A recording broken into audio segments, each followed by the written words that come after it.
What's up, everybody? I'm here for another podcast episode. In this episode, I wanted to just dive a little bit, I don't want to say deep, but go into spiritual awakenings. I wanted to do a sobriety check-in because I've now been sober for a month, but I don't want to make a whole podcast episode about it because really nothing has changed. But the 25th was my 1 month anniversary of sobriety, and I gotta say I don't miss it, not even at all. I don't miss peopling either, and that definitely ties into like the whole spirituality shit too. There's a lot to unpack. This might be more than one episode, but I want to kind of just touch on like how these things begin. At least for me, every time that I've gone through some sort of life-changing awakening sort of thing, it's like what's triggered it, you know, and how it begins and what to really expect. From my experience, it's going to be different for everybody, but I think overall people experience kind of the same shit. And we go through different awakenings throughout life. It's not like you go through, I feel like life is just one big spiritual awakening if you really like want to take a step back and look at it. If you're willing to learn and really recognize certain lessons in life, everything is an awakening of some sort, whether you're spiritual or not. So first I want to talk about like, what does spirituality mean? And that could take many different fucking forms, right? For some, sex is spiritual, or it can be.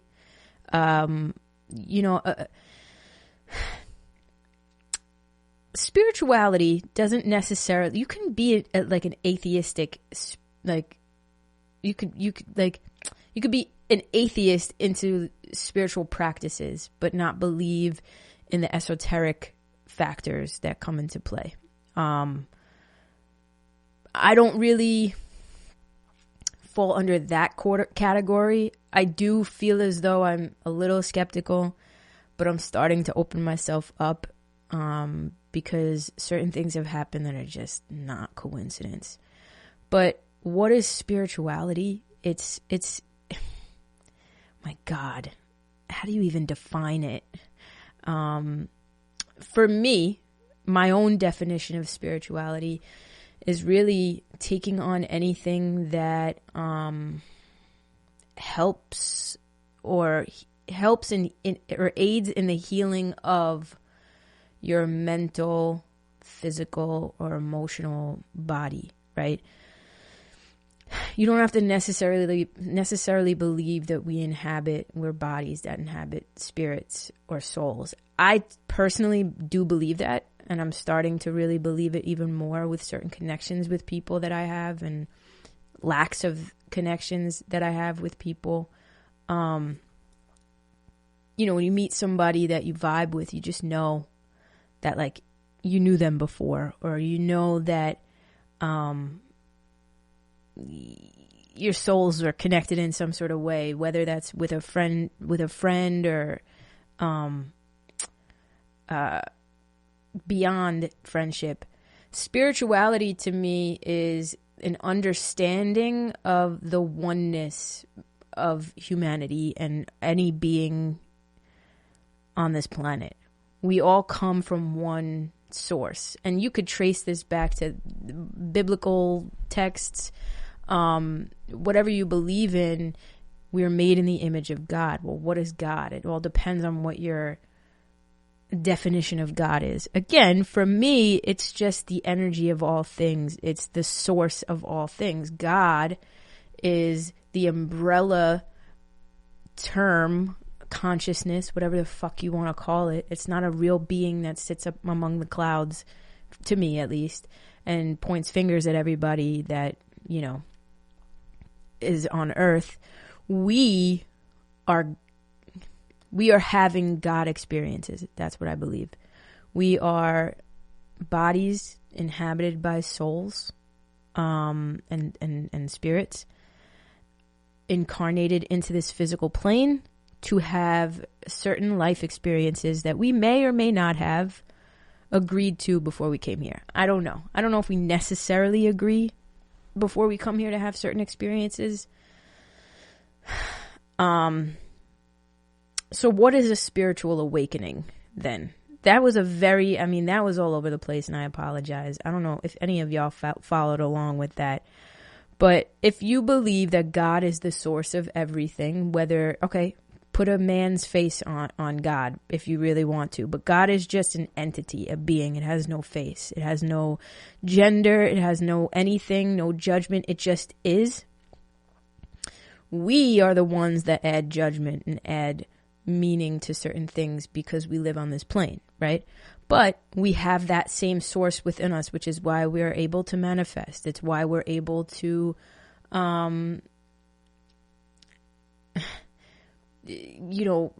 fucking bypass the laws of physics at certain times. And like, we're able to create miracles if we truly believe that we are the embodiment of God. Miracles happen from us. We are having God experience. Picture this. God is the whole plant, right? The whole kit and caboodle. And we, as people, as human beings or beings on this planet, in this plane, are the do I want to say dendrites? No, that's the brain.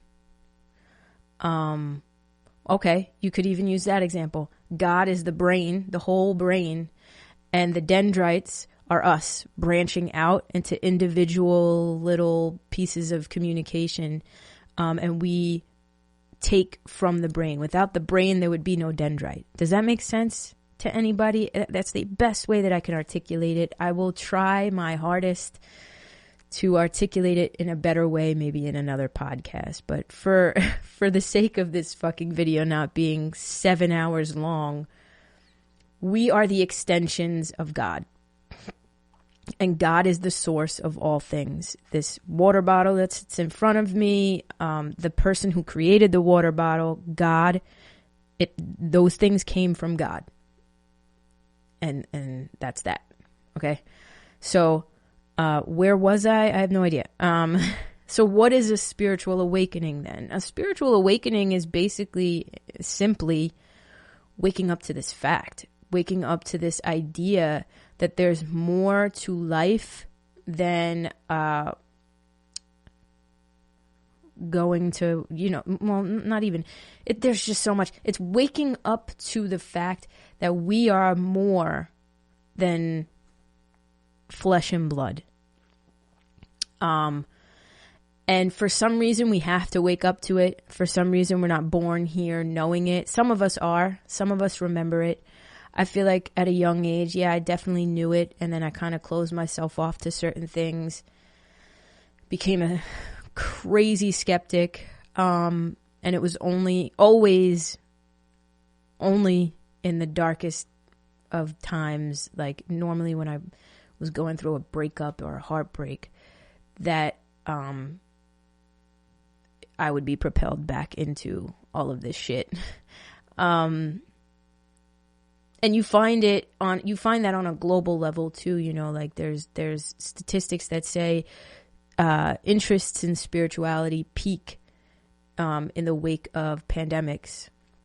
So naturally COVID-19 hit, and every single person is now talking about, spirituality and spiritual awakenings and ascensions. It's because whether it's real or not, it gives us some hope to kind of cling on to, so that we're not walking through life like scared for our lives. Now a big, huge aspect, actually probably the only aspect of a spiritual awakening,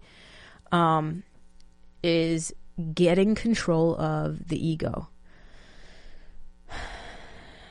And boy, is that fucking hard. And the ego, a lot of times people will think, well, what's an ego? a lot of the times people just take the ego and take it to be, not me ruining this whole table as I'm recording. What a fucking idiot. My bad. People think ego just simply means like you're in love with yourself. You walk past the mirror and you want to look at yourself at every chance that you get. That's not what the ego is. The ego is really a part of our consciousness, our psyche. Psychology is a huge part. Like, psychology and spirituality are very much so connected. And I don't know if y'all realize that, but they are. Because a lot of this has to do with consciousness, neuroscience, the brain, how the brain is wired. But there's an esoteric, spiritual, some scientists will say no, not at all. But there are scientists out there like Dr. Joe Dispenza, who I always talk about, who will say that, I don't think he uses the term spirituality, but that there's more than we can see. More happens that we're unable to see. And Joe Dispenza has been able to do countless experiments to kind of prove that we give off certain energies when we're in certain spaces, right? But not me going off on a tangent. The main takeaway when we speak about the ego is that the ego is not a bad thing. It's not a bad thing at all. It's put in place. It's a Darwinian trait, meaning it's passed down from our ancestors in order to keep us out of harm's way.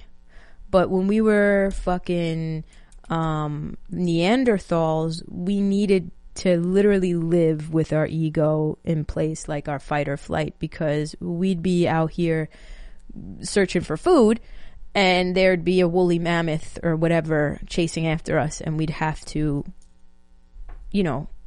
fuck everything else off and run away and save ourselves and survive. Had our ancestors not used that part of the brain, the autonomic fucking nervous system, we wouldn't be here today. I wouldn't be speaking to you because we wouldn't be existing.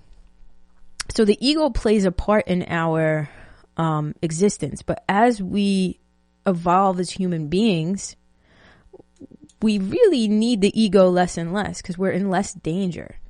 But unfortunately, in these lives, our egos tend to rule, and if you're living in a place of fear, and even I would go as far to say even anxiety, you're ruling with your ego. And how you get control over your ego is extremely fucking hard. What I've come to learn in my own experience, and this may be different for you on your own path, however far along or early on in the path you are. And even if you don't want to call it a spiritual awakening, you just want to call it growth spurt in life, whatever the fuck you want to call it, it doesn't matter. It's all semantics, right? What I've found helps me, and y'all know, is meditation. It helps to quiet the ego. The ego is the voice that is consistently telling you that the worst is going to happen. You should not do that. You should not get on that plane because what if it crashes? Don't go on that trip because what if, for me, meditation has quieted that. Because when you take that, and Joe Dispenza will say this too, when you take that time and you can sit in the present moment and you just bask in it, you realize you unlock a piece to yourself that you didn't know existed. And that piece is your higher self. It's going beyond the ego.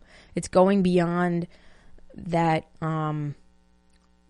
voice in your head and realizing that you are not the voice. Because if you're the voice, then who's the voice talking to? They're two separate things, right? When that voice talks to you, the voice is talking to you. Well, who is you?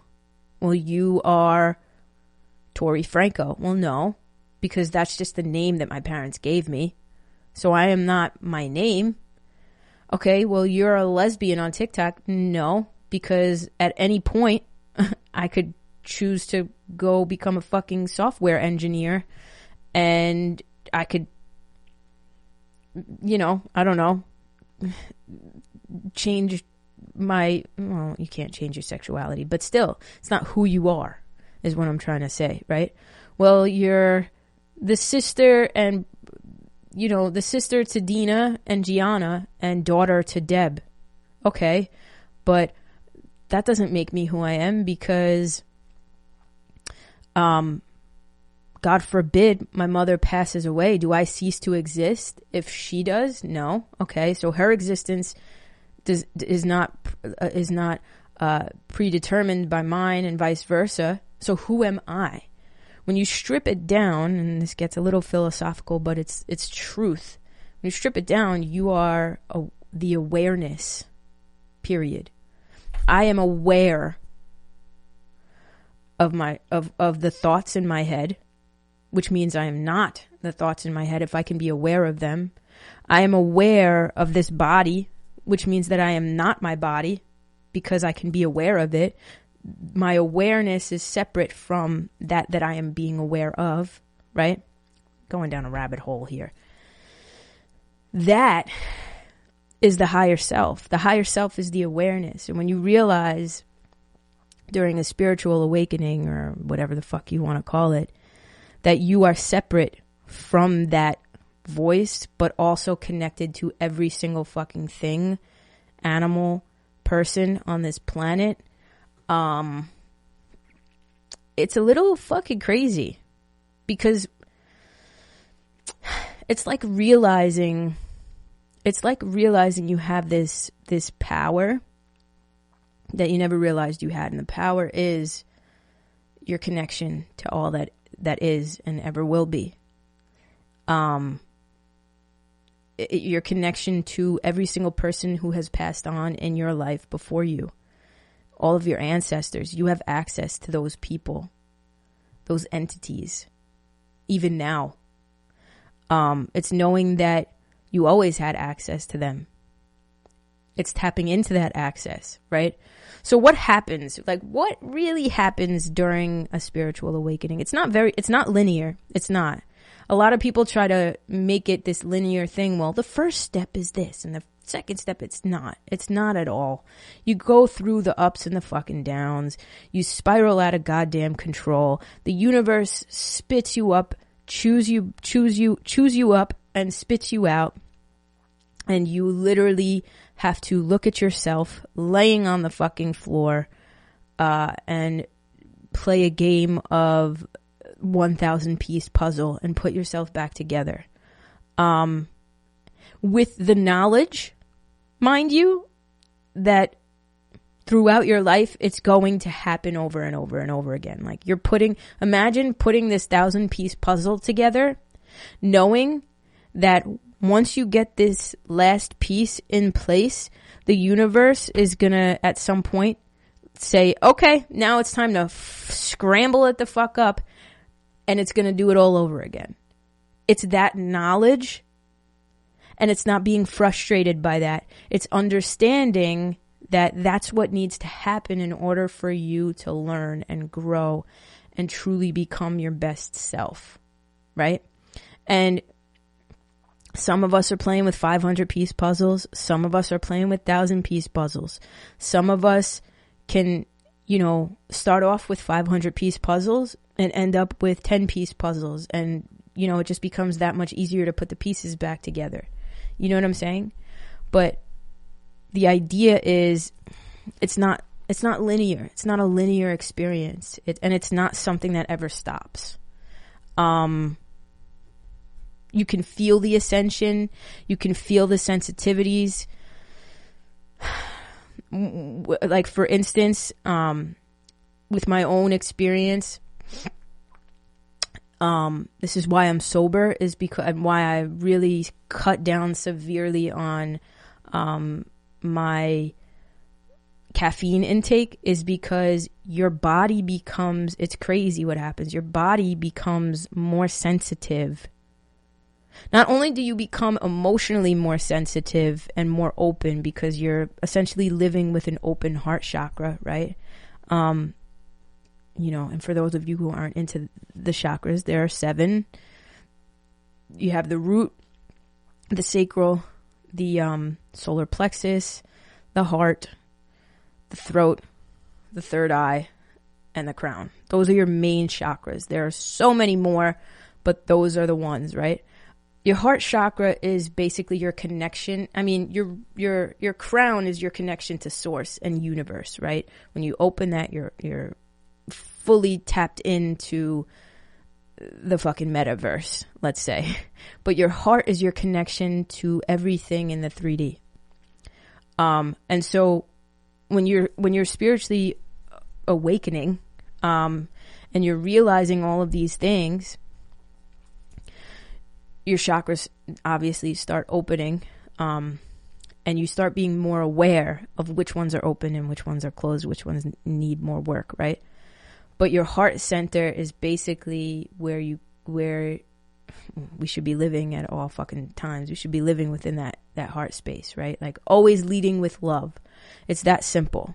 It's realizing that no matter what the fuck happens or who's cutting you off on the road, you always lead with love. But what ends up happening is you do end up becoming more sensitive to other people's energy, but also your body becomes more sensitive to certain substances. For me, coffee, and alcohol, my 2 like vices essentially, and nicotine. And again, you start developing the anxiety, and then you realize that the anxiety comes from the suppressed emotions that you're bottling inside, and that the only way to really rid yourself or get control over the anxiety is to allow the floodgates of emotions to open up and actually feel them. So then you spiral down a path of just consistently crying. And then you just start having realizations in life.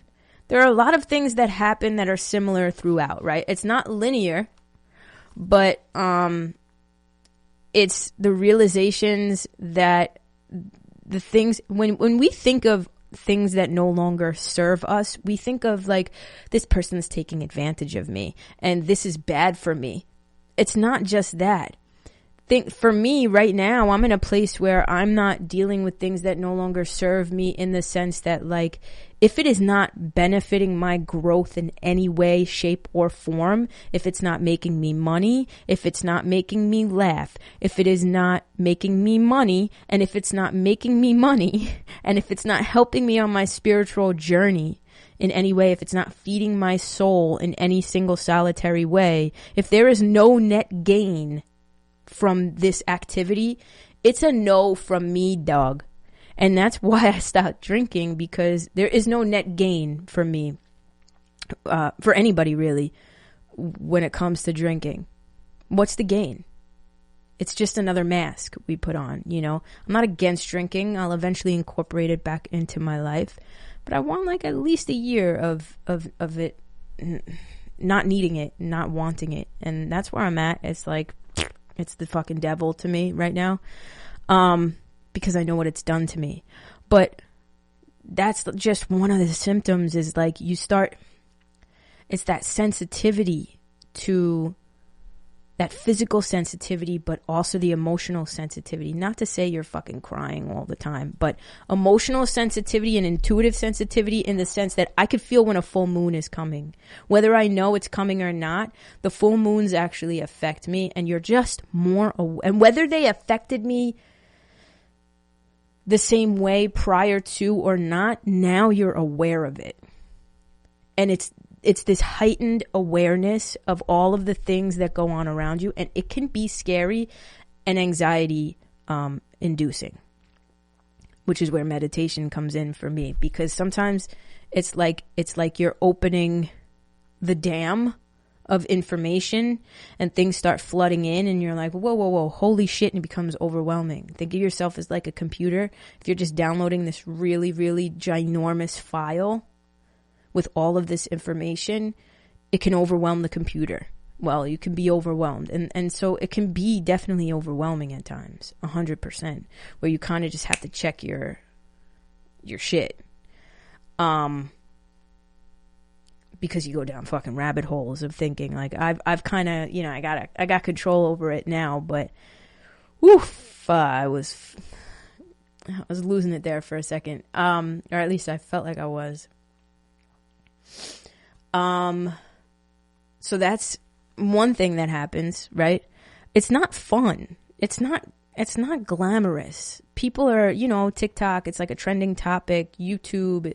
It's not a glamorous thing at all. And it's very fucking lonely. It is. And whether you like the loneliness or not, I mean, I tend to really enjoy my solitude right now. I'm not ready to go back out into the world. I don't want to. I've been getting a lot of things done and like I'm focused and I'm content with where I'm at. But it's lonely. When you're starting to realize your life purpose, and that's part of spiritually waking up, is realizing why you were brought here, why you chose to come back, why you chose to be here at this time, in this space, this name, this day. You're realizing all of that. And it can be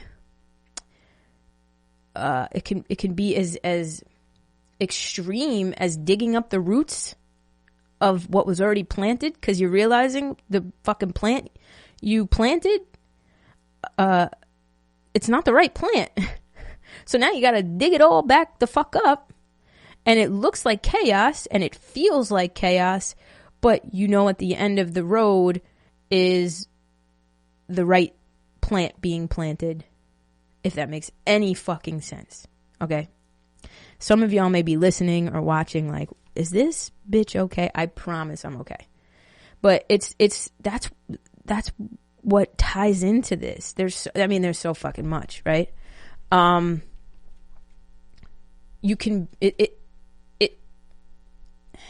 You start waking up to certain, I hate to call them gifts, like intuitive gifts, but because we all have them, so it's not a gift. I mean, maybe, yeah, the universe gifted every single person with powers, basically, right? Mine, I've come to realize, are very, very obviously empathy, and like being able to understand and know what another person is feeling even without them saying it via text. Like I can literally, my friends text me and I'm like, what's going on? I can tell there's something wrong. I've always been like that, but again, now I'm more aware of it, right?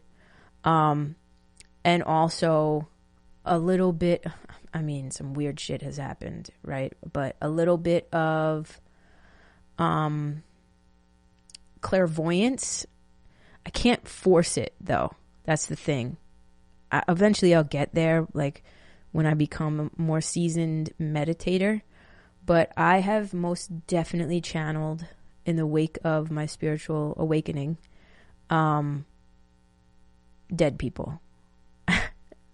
Again, y'all might be listening and thinking like, this bitch has lost her marbles, but you could ask the friend whose relatives I was channeling. I had never met any of her relatives before. For some reason, I was really fucking tired, trying to go to sleep. And in my mind's eye, I thought everybody, here's the thing. I thought everybody, when they were, you know, like getting ready to go to sleep, I thought everybody saw movies. I came to find out, though, that that's not the fucking case at all. Hold on.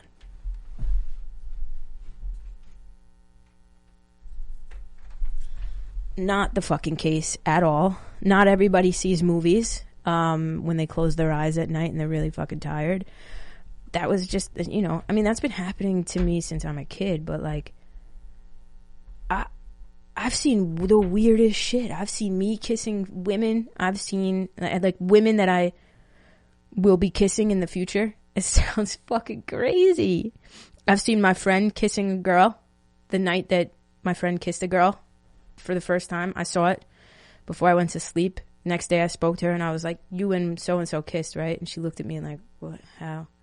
And I'm like, dude, I saw it. I saw it in my mind before I went to sleep.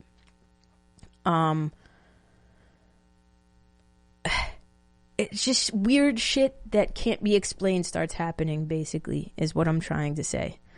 You start waking up to gifts, and you start developing gifts, and intuition is like a muscle, right? So you really start working out that muscle of intuition, and realizing that your mind and your visualizations and the things that you see in your mind's eye create the universe around you, and not the other way around. We're so stuck in this place of like, we fall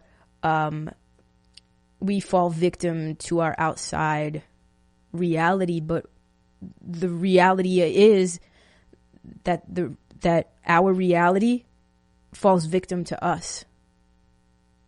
We are the creators of our reality. It starts within. And that is basically what happens when you go through a spiritual awakening. It is literally a crash course in life, basically. So every ounce of your being is tested. Your physical, your mental, your emotional, your spiritual, everything. The universe, God, whatever you want to call it, tests you in ways that you start to realize and be more aware. Okay, this is a test. I get it now. Whereas before, when your ex would come back and hit you up and you would take them back because you thought that meant y'all were meant to be, now that you're more spiritually awake, your ex texts you and you're like, well played, universe. Y'all are testing me again to see if I've learned anything. Okay, I see you.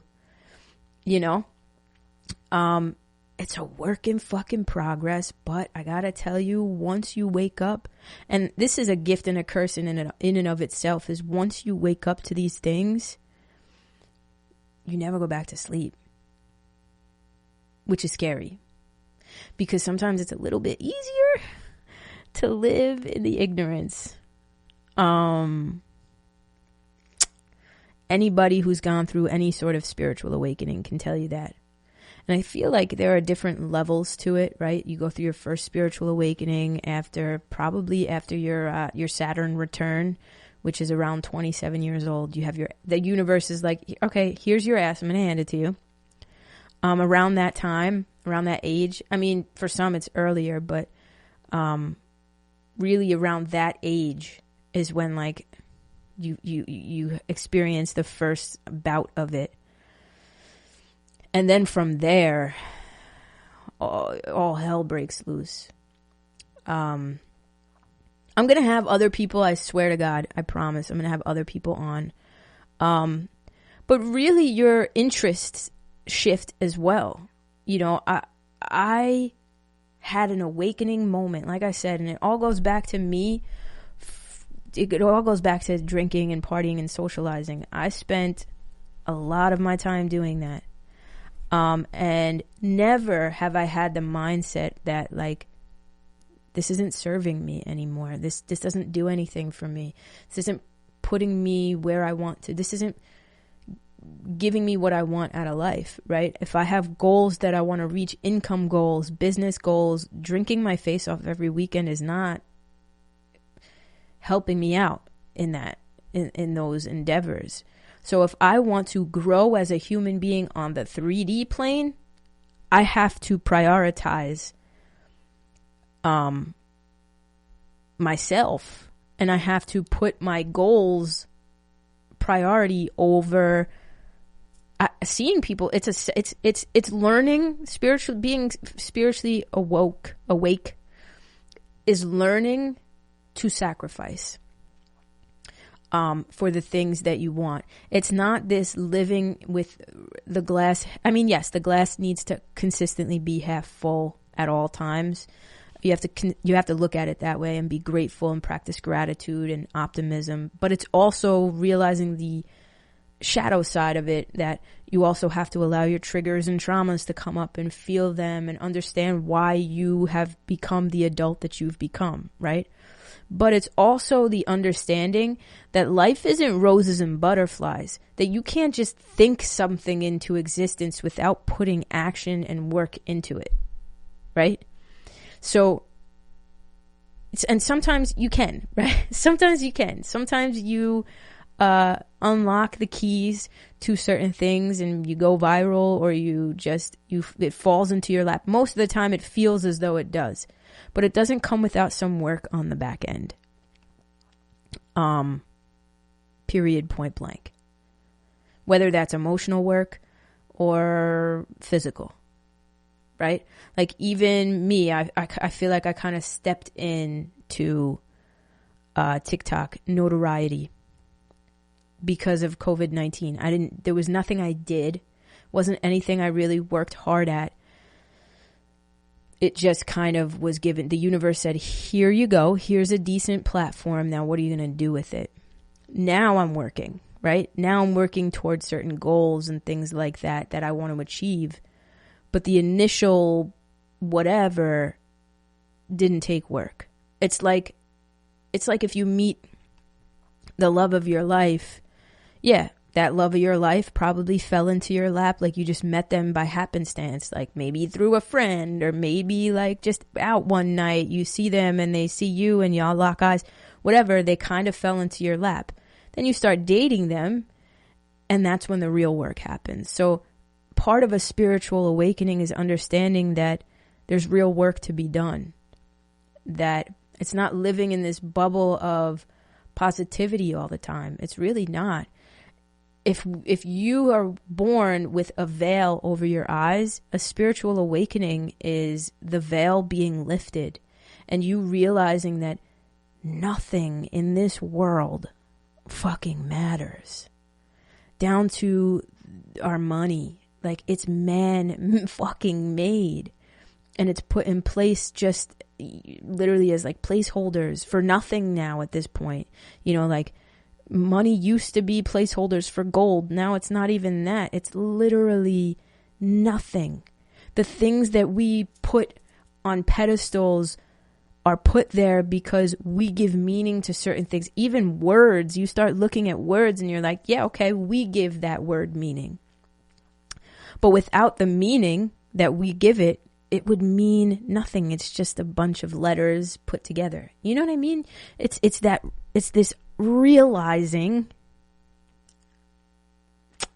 I'm not trying to sound like a nihilist, because it's not that everything is worthless. It's everything that we think is important really isn't.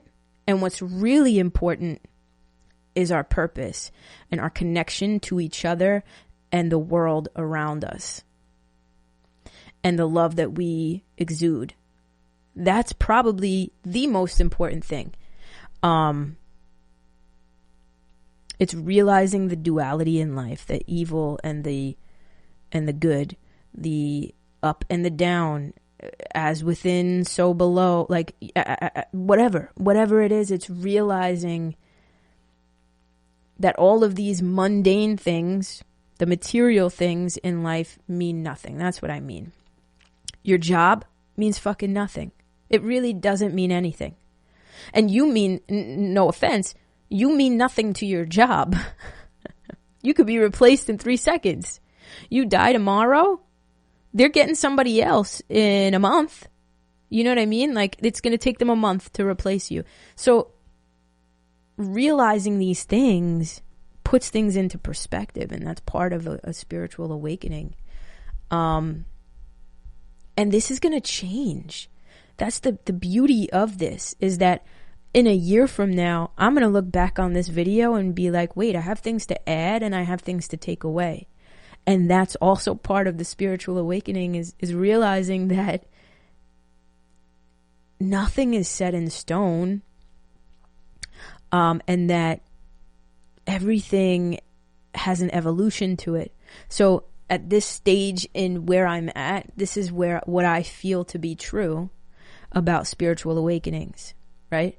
And again, the reason why I didn't even really structure this, I wrote two things: spiritual awakenings and ego takes backseat.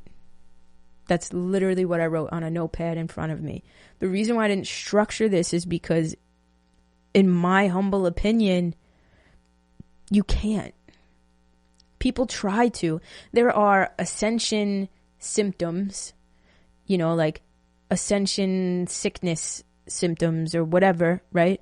I can tell you this. It starts with a curiosity. The spark is curiosity.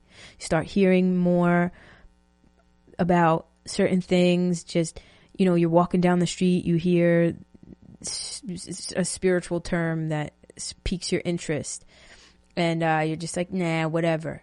But like anything, the universe is basically one big algorithm, right? The way that TikTok works and how you have a For You page that is basically tailored to everything that you are interested in, that's the same way the universe is.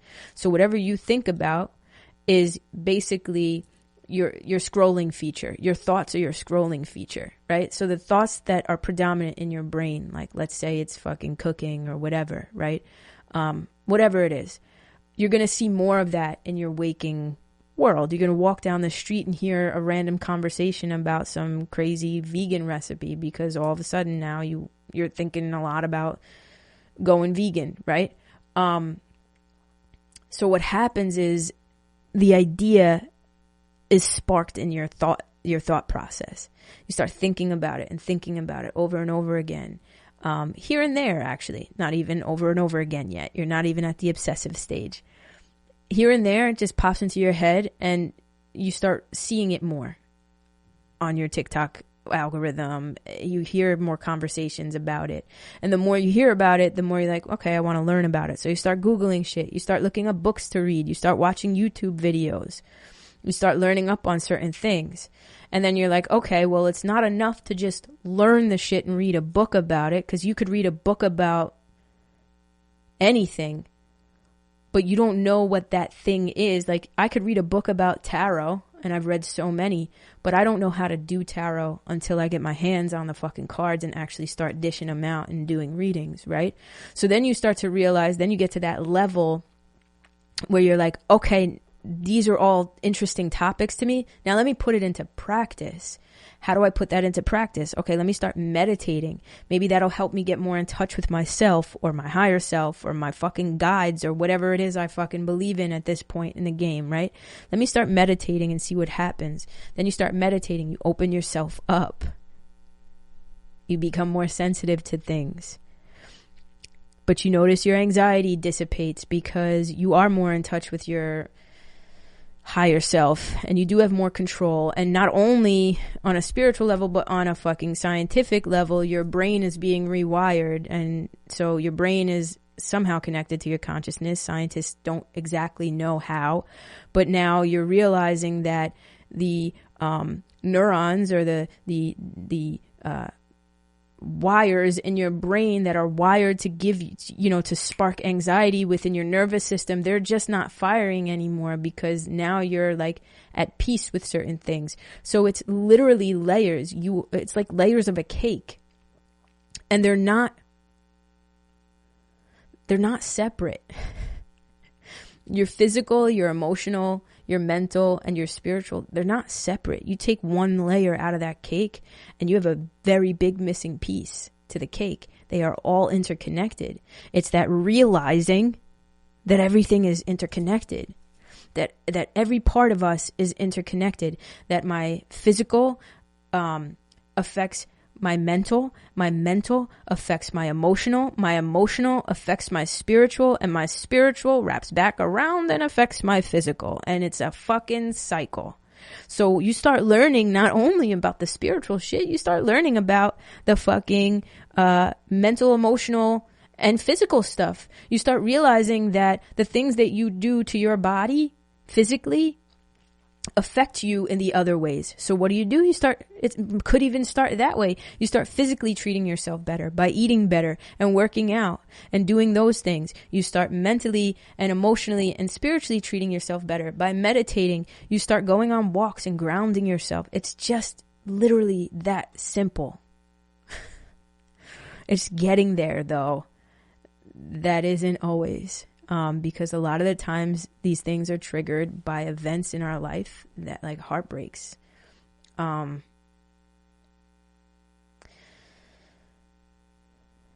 it's a downward spiral or an upward spiral, I would say, because it's an awakening, it's an ascension. So it's an upward spiral. And there's always something to learn and understand, and there's always something new to get into.